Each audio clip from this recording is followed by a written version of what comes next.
Hebreus capítulo 11, versículo de número 4. Nós vamos falar sobre os exemplos de fé que agrada a Deus. E o primeiro é esse aí, ó. Quem achou, diga amém. Pela fé, Abel ofereceu a Deus mais excelente sacrifício do que Caim, pelo qual obteve testemunho de ser justo, tendo a aprovação de Deus quanto às suas ofertas. Por meio dela, também, mesmo depois de morto, ainda fala. Amém, irmãos? Queridos, o nosso objetivo a partir de agora na série é falar a respeito dos exemplos de fé que agrada a Deus. Nós falamos sobre qual é a fé que agrada a Deus, explicamos sobre 5 tipos de fé que existem na Bíblia e pontuamos que somente uma delas agradam a Deus, que é a fé sobrenatural. E nós vimos aqui vários exemplos dessa fé fora do capítulo 11 de Hebreus. Mas agora nós vamos nos deter aos exemplos de fé do Antigo Testamento que o escritor aos Hebreus deixou para nós da fé que agrada a Deus.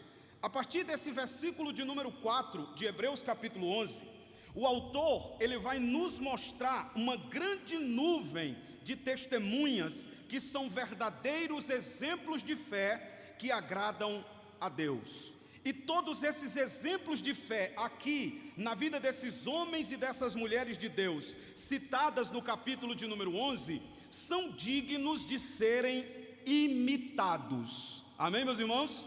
Todos esses exemplos aqui, eles são dignos de serem imitados. Por quê? Até porque numa linguagem figurada, o escritor aos Hebreus, no capítulo de número 12, versículo de número 1, você pode abrir aí na sua Bíblia, ele os chama de uma grande nuvem de testemunha que está rodeando a gente, nos inspirando a continuar na caminhada cristã.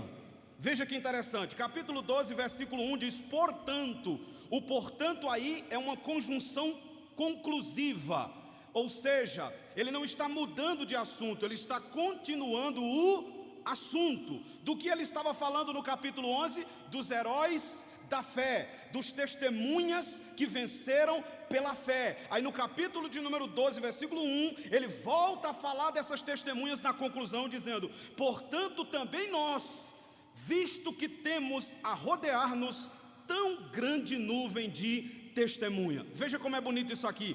A ideia é de um corredor.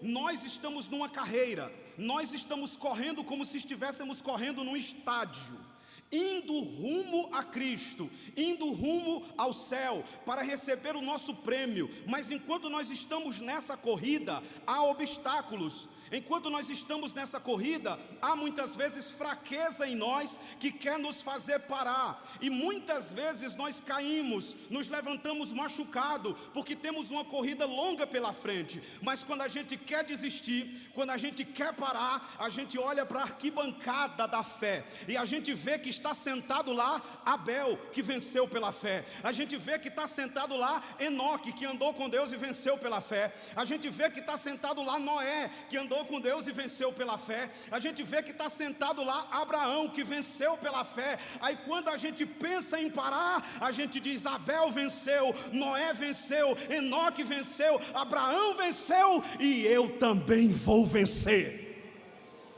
Aleluia! Então essa nuvem de testemunha aqui, irmãos, ela serve de inspiração para nós. Amém? Agora eu preciso lhe dizer uma coisa nesta noite. Olhe para esses homens e mulheres do capítulo 11 como inspiração, mas não como certeza. Como assim, irmão Marcos? É porque todos eles, embora sejam homens e mulheres de Deus, eles falharam.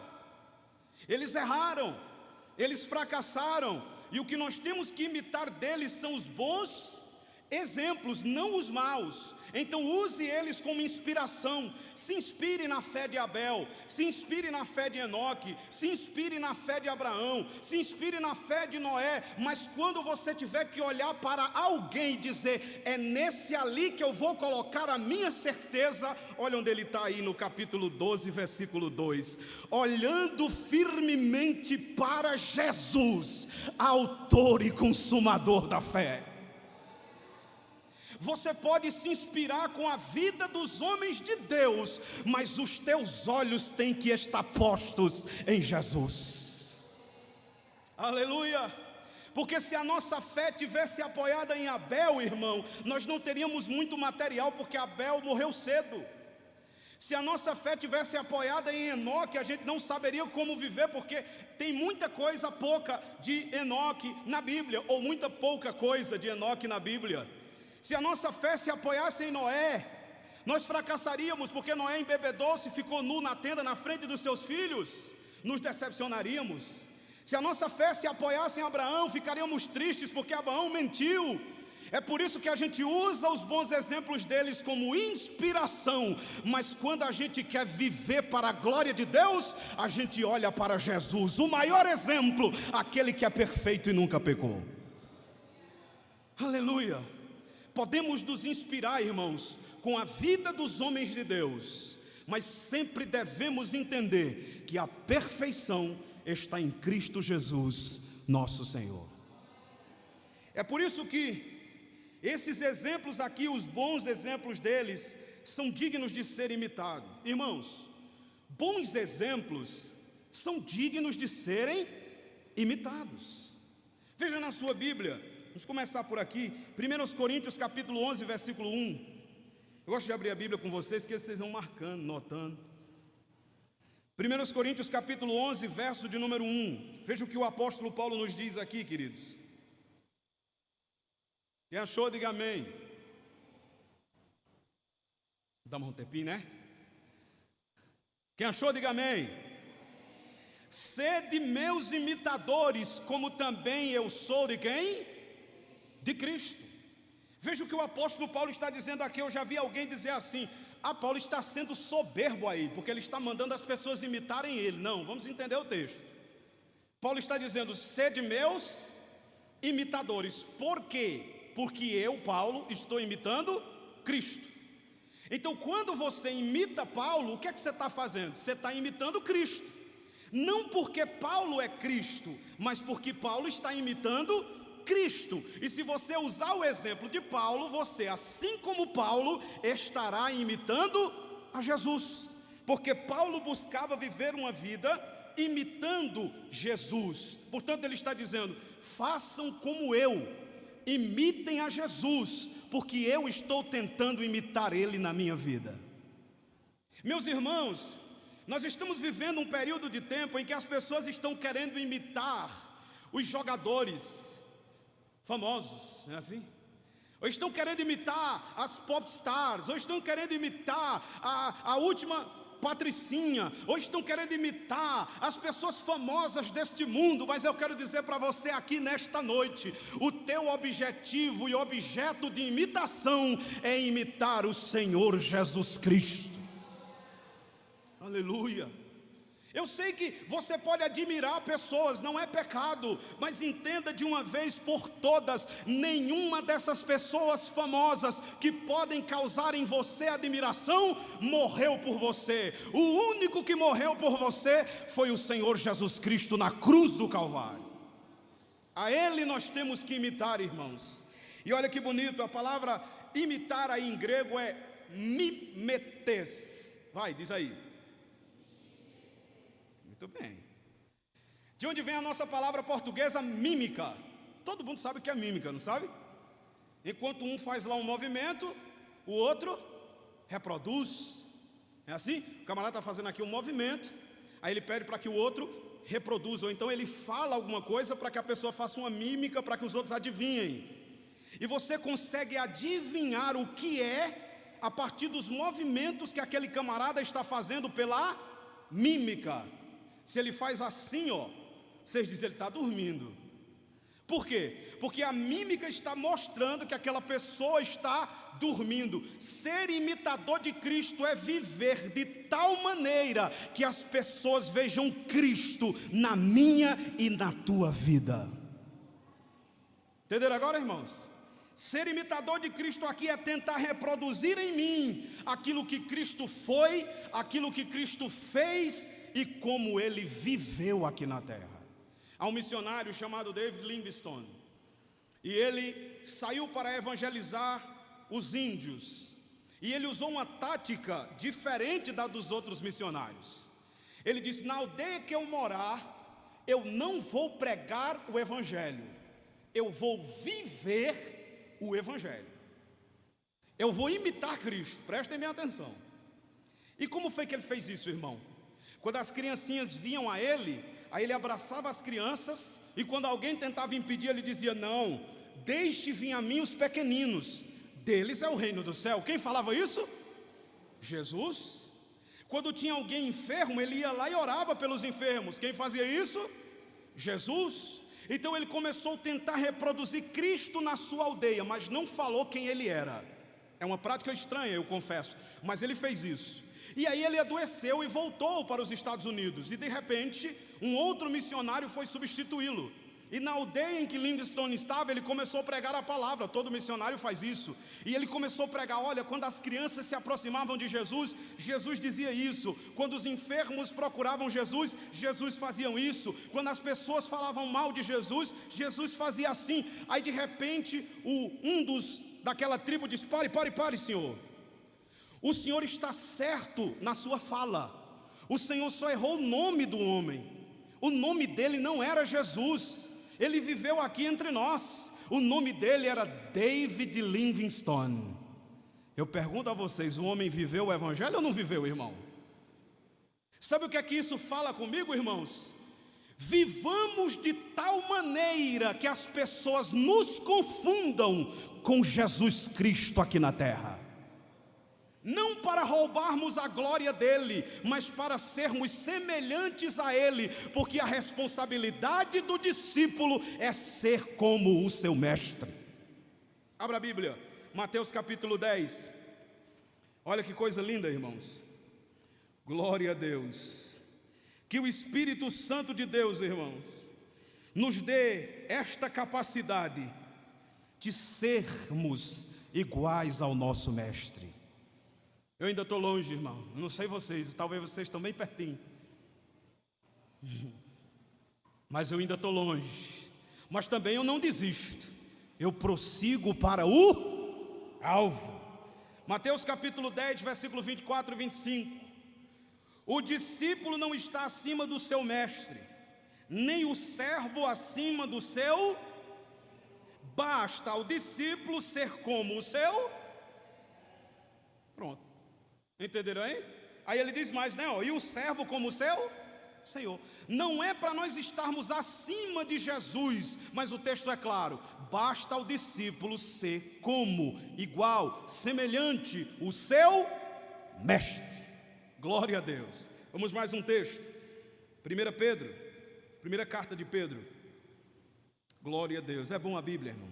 Eu gosto dessas zoadinhas aí, ó, das folhinhas. O ruim do celular, o celular nem faz essa zoada, né? Nem faz, só o dedo duro lá batendo, pá. Não faz nada. Mas é bom também, né? Só não despreze o físico. 1 Pedro capítulo 2, versículo 21. Portanto, para isto mesmo fostes chamados, pois que também Cristo sofreu em vosso lugar, deixando o que, meus amados irmãos? Deixando-vos o exemplo para que sigais as suas pisadas.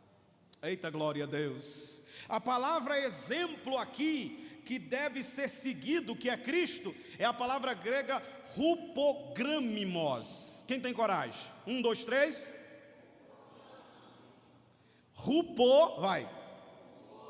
Gramimos. Pronto. O que significa rupogramimos? Significa tentar reproduzir o texto em cima da folha em branco. Não entendi, irmão Márcio, vai entender agora, que tu já deve ter feito muito isso na escola. A professora passa o papel o dever de casa para tu fazer um desenho. Aí tu não desenha nada, teu desenho de uma mulher é uma bola com os cabelos arrepiados, um traço, um braço fino e umas pernas velhas finas e um vestido velho triangular.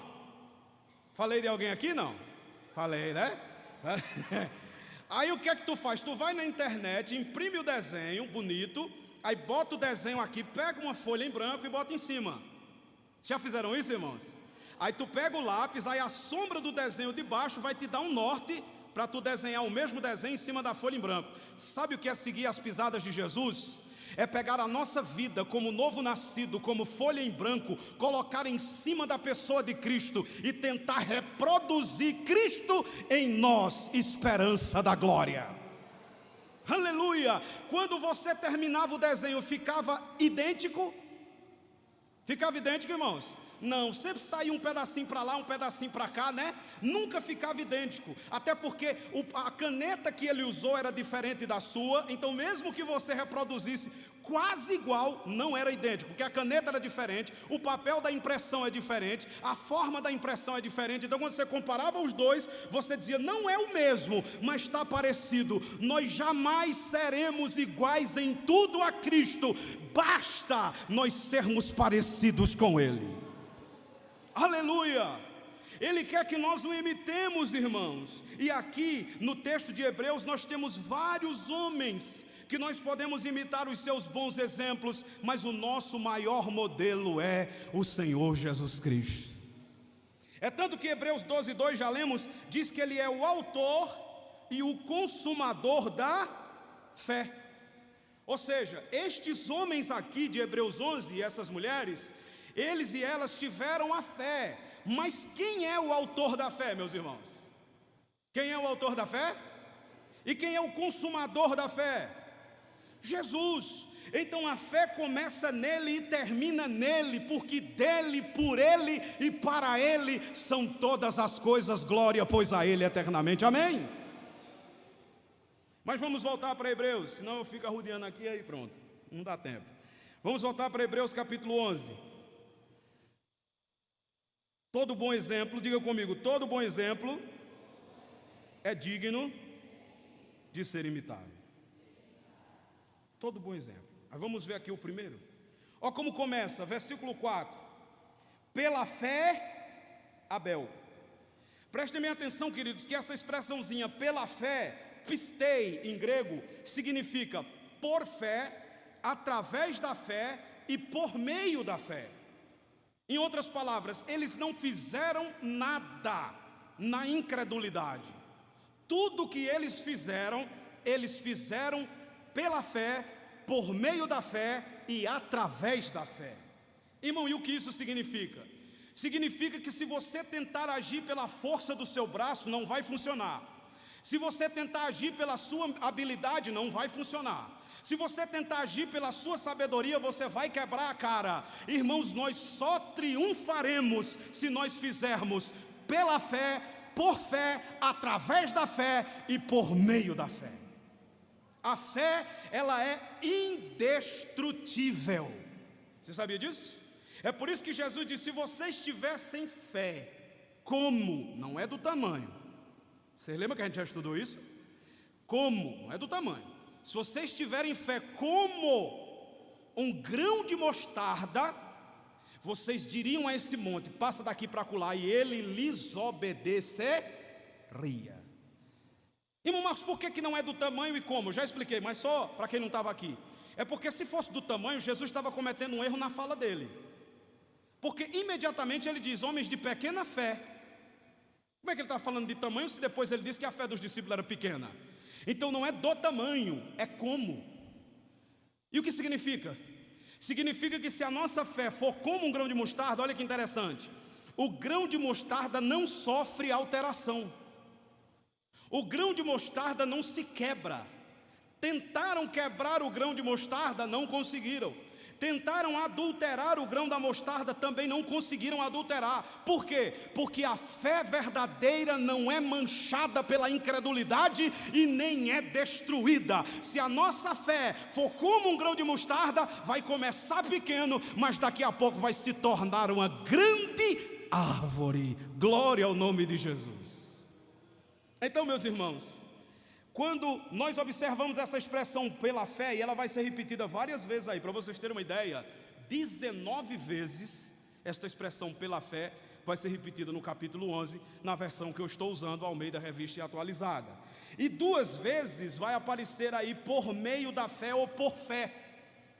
O objetivo do escritor sagrado é mostrar para nós que todos esses homens e mulheres do capítulo de número 11, eles tinham uma fé que agradava a Deus, e foi pela fé que eles venceram.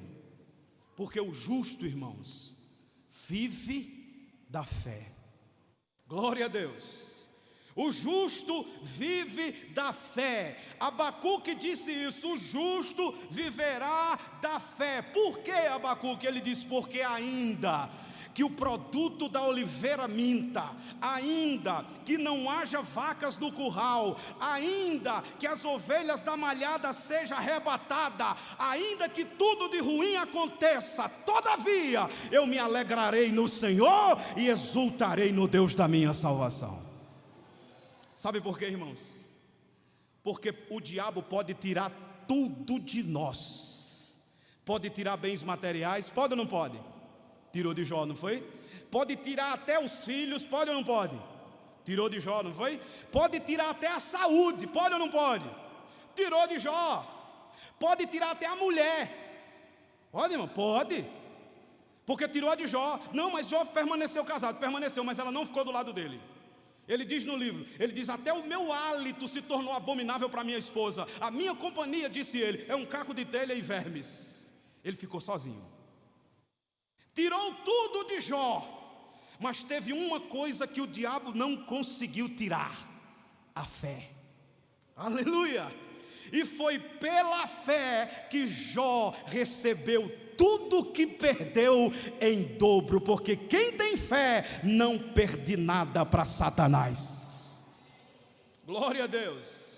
Não tira a fé, irmão. É por isso, já lemos, esses textos nós já lemos, eu não vou ler de novo para a gente ganhar tempo. É por isso que Jesus disse aos discípulos e a Pedro, ele disse: Satanás pediu para cirandar vocês como trigo, mas eu roguei por ti, Simão, porque Simão era o mais orgulhoso, né? Mas eu roguei ao Pai por ti, Simão, para que a tua fé não desfaleça. O que é que o diabo quer tirar de mim e de tu, irmão? É a fé. Ele quer tirar a fé. Aí ele usa as perdas da gente para tentar afetar a nossa fé. Mas Jesus disse: eu roguei ao Pai não para que você não fosse cirandado. Você vai ser cirandado, Pedro. Eu não pedi para que você não passasse pela peneira do diabo, Pedro. Você vai passar pela peneira do diabo. Ele vai cirandar com você, ele vai peneirar você. Mas o meu pedido ao Pai foi que a tua fé não desfalecesse. Eu quero dizer uma palavra aqui nesta noite: o diabo pode peneirar, o diabo pode cirandar, o diabo pode tentar destruir, irmão, mas se a tua fé permanecer firme, tu vai vencer a peneira do diabo. Aleluia! Vai vencer a peneira do diabo, irmão, porque a peneira do diabo vai ser quebrada pelo poder da fé. Pela fé, diga comigo, pela fé. Aí o texto diz assim: pela fé, Abel. Quem foi Abel, meus irmãos? Abel foi o segundo filho de Adão e Eva. Há uma curiosidade aqui que eu queria trazer para os irmãos. É bom pregarmos ensinando. Você percebeu que o escritor aos Hebreus, ele fala de Abel, menciona Caim no verso 4, mas não fala de Adão e Eva? Você percebeu isso? Por que ele não falou de Adão e Eva? Porque Adão e Eva não precisaram de fé para crer em Deus, porque eles viram a Deus pessoalmente. Claro que não é teofania, nós sabemos disso, mas a Bíblia diz que Deus conversava com o homem no jardim do Éden, sim ou não? Eles viam a manifestação de Deus, eles não precisavam de fé no invisível, porque eles já tinham visto a Deus.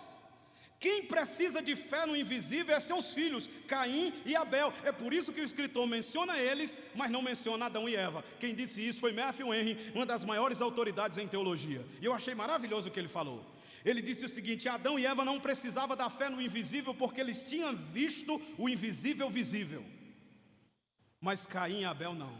Eles precisavam da fé no invisível, porque é justamente dessa fé que o escritor está falando. Ora, a fé é o firme fundamento das coisas que se esperam e a prova daquilo que não se vê.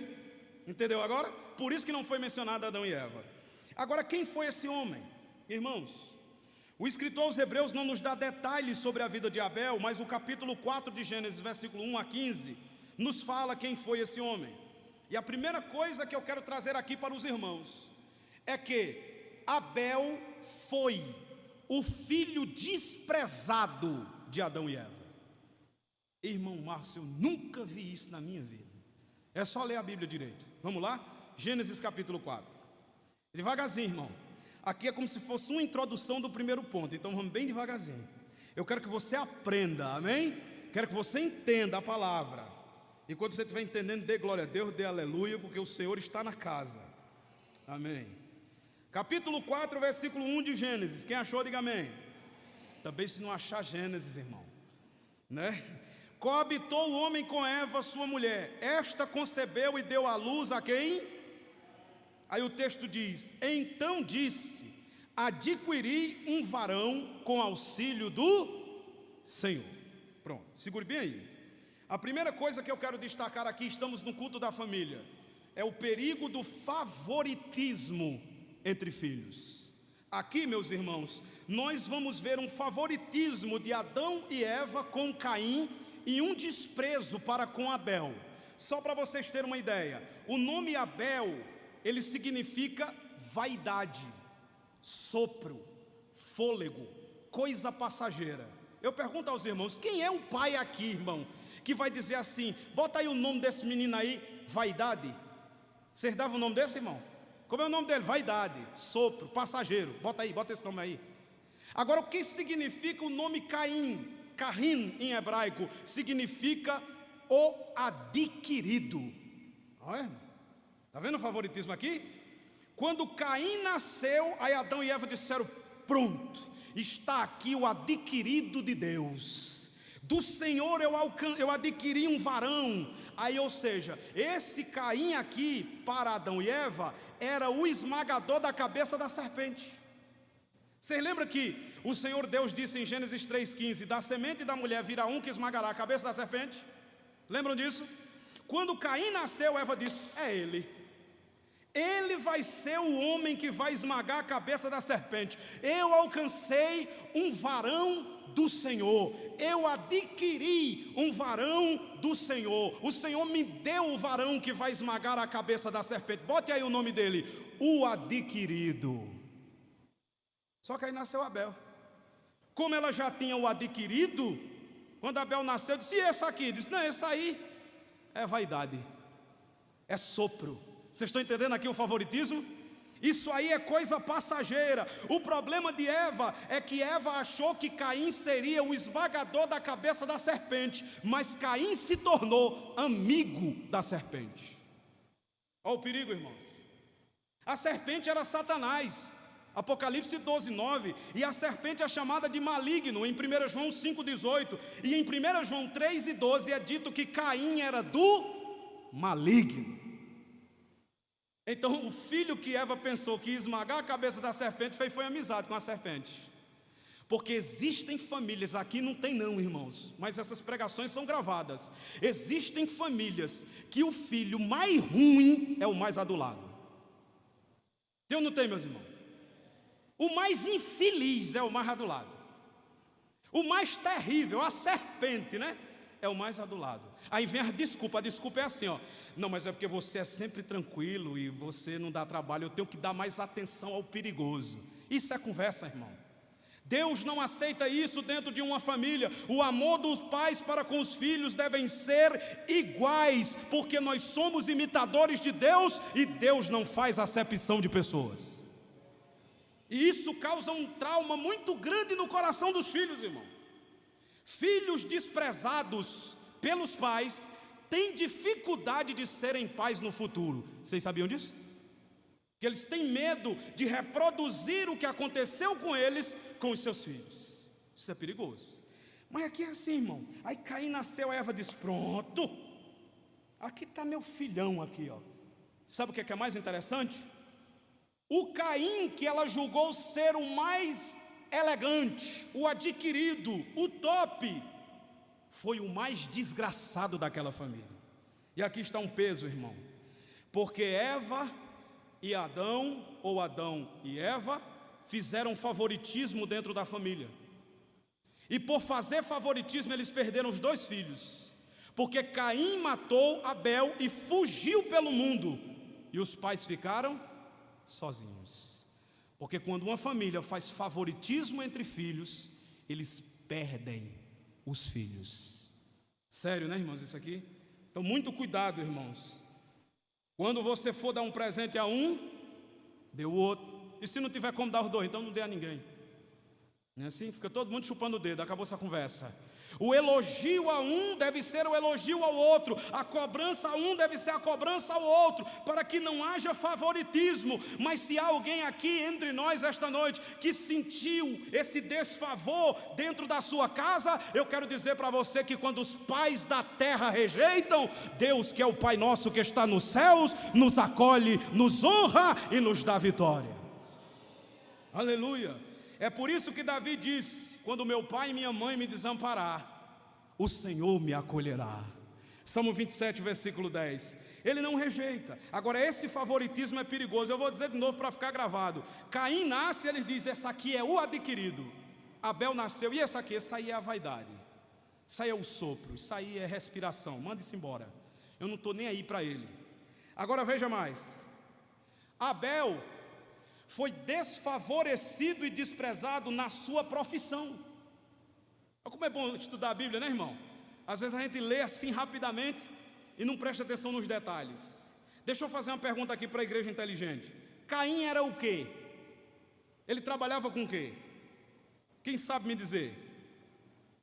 Está aí no texto. Gênesis 4, versículo 4. Ele era o quê? Ele era lavrador da terra. Eu pergunto aos irmãos: quem era lavrador da terra? Adão. É só a gente ler aí, ó, Gênesis 2,16. Aqui, ó, Gênesis 2,16, verso 15 e 16. Tomou, pois, o Senhor Deus ao homem, o homem aqui é Adão, e o colocou no jardim do Éden para lavrar e guardar.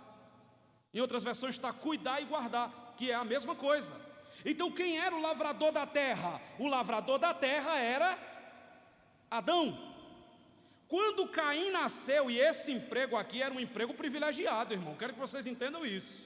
Quando Caim nasceu, Adão disse: chega, meu filho, eu vou te ensinar a minha profissão. Olha o favoritismo aqui. Eu vou trabalhar, vem cá, chega aqui, bonitinho. Aí começou a ensinar a Caim a profissão de lavrador da terra. E Caim se tornou um bom lavrador. Ele era o lavrador da terra. Ele trabalhava lavrando a terra. Gênesis 4, versículo de número 2. E Caim era lavrador. E Abel? Pastor de ovelhas. Irmão Marcos, mas e é ruim, é? Irmão, só para vocês terem uma ideia, não vamos ler para ganhar tempo.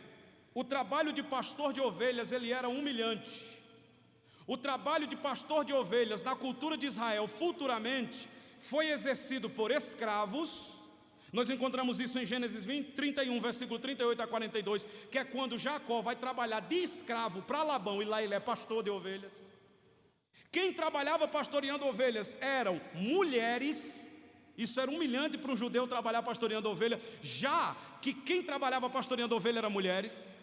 Isso está em Gênesis 29, 9. E as crianças pastoreavam ovelha. Davi era uma criança quando pastoreava as ovelhas do seu pai. Então era um trabalho humilhante, era um trabalho desprezível, era um trabalho que as pessoas olhavam assim e diziam: vixe, pastor de ovelha? Vocês estão entendendo, irmãos? Então até na profissão de Abel, ele foi desprezado dentro de casa. Deram a ele a pior profissão, deram a ele a profissão mais humilhante, deram a ele a profissão mais desprezada. Mas foi da profissão mais desprezada na terra que Deus aceitou a sua oferta. Irmão, não importa onde você trabalha, não importa aquilo que você faz, não importa se você não está no lugar que você gostaria de estar, se você tem a fé que agrada a Deus, Deus aceitará a tua oferta. Glória a Deus. A profissão de pastor de ovelhas, irmão, no contexto dos judeus, era tão desprezada. Isso aqui é mais futuro, que os judeus diziam assim: não ensine seu filho a ser um desgraçado pastor de ovelhas. Vocês estão entendendo? Eu tive o desprazer de ouvir algo uma vez que doeu muito na época. Eu trabalhava em uma profissão honrada. Eu trabalhava de servente de pedreiro. É honrado. Eu tirava meu sustento dali. Eu cuidava da minha esposa com aquilo ali. Mas uma vez, por falta de sabedoria, meu pai disse uma palavra que machucou muito. A minha irmã já estava aqui em Petrolina. Ela já cuidava de salões, ela já tinha feito vários cursos e eu não tinha oportunidade lá. Eu só tinha um curso de teologia, um curso básico. E um dia meu pai estava triste, irritado, envergonhado por conta do meu trabalho. E sem sabedoria nenhuma, ele olhou para mim e disse assim: eu tenho o maior desgosto de você. E eu disse assim: por quê? E a minha esposa ficou com o olho cheio d'água. Aí ele disse assim: porque sua irmã já tem vários cursos e você até hoje trabalha de servente de pedreiro. Aí eu disse assim: não, e você até hoje é servente de pedreiro. Eu disse assim: eu não sou servente de pedreiro. Eu estou trabalhando de servente de pedreiro, mas eu não sou. Porque o que Deus tem para mim é muito maior do que a realidade que eu estou vivendo agora. Eu sei que foi falta de sabedoria, mas me machucou muito, irmãos. Doeu porque eu nunca atrasei minhas contas, graças a Deus. Nunca envergonhei meus pais em nada. Nunca fiz nada para eles terem desgosto de mim. Pela graça de Deus eu consegui ser um bom filho enquanto morei dentro de casa e continuo sendo até hoje, pela graça de Deus. Aquela palavra doeu, aquela palavra machucou. O favoritismo machuca dentro de uma família. Mas sabe aonde eu encontrei esperança? No Deus Todo-Poderoso. O tempo passou, vim para Petrolina, fui acolhido pelos meus pastores. Hoje trabalho na igreja, pela graça de Deus, eu tenho 8 cursos de teologia. Falo algumas palavras em hebraico, estou estudando grego, já estou fluente no grego bíblico. Sou reconhecido em vários lugares. Tenho um canal do YouTube onde as pessoas falam muito dele. Tenho um Instagram onde tiram dúvidas comigo. Sabe por quê, meus irmãos? Porque palavras ruins não devem nos paralisar, devem ser motivações para a gente avançar a jornada. E um dia ele ligou para mim e ele disse assim: meu filho, eu tenho muito orgulho de você. Aleluia. E eu disse: glória a Deus, porque eu sei que ali foi um momento, eu sei que ali foi uma tristeza no coração dele. Há pessoas que não sabem dizer uma palavra na hora que tem que falar, irmãos. Eu sei que aquilo ali foi um momento de fraqueza, mas eu entendi uma coisa nesta vida, irmãos: quando nós não temos o apoio da terra, o céu se coloca de pé para nos apoiar. Eu quero deixar essa palavra aqui para vocês, para a gente terminar. Em outra oportunidade nós vamos continuar falando de Abel. Não importa se na sua casa você é desprezado, não importa se o seu trabalho é humilhante, cansativo, não importa se você é xingado, mal compreendido pelas pessoas. O que importa é que se tu tem a fé que agrada a Deus, Deus está com você e Ele está preparando um futuro de bênção para a tua vida. Só quem acredita aí, diga glória a Deus. Amém? Esse era Abel, desprezado na terra, rejeitado na família, mas acolhido por Deus. Irmão, se você tiver, nós ainda vamos falar sobre isso em outras oportunidades. Se você tiver a aprovação de Deus, como Abel tinha, ninguém te para. Tu não vais desistir, tu vais triunfar. Agora vai triunfar é pela fé. A Bíblia diz que Abraão se fortificou pela fé, dando glória a Deus. Continue, meu irmão. Palavras desanimadoras devem ser trampolins, aonde vão te jogar mais alto do que o que você imagina. O pastor vai encerrar. Glória a Deus.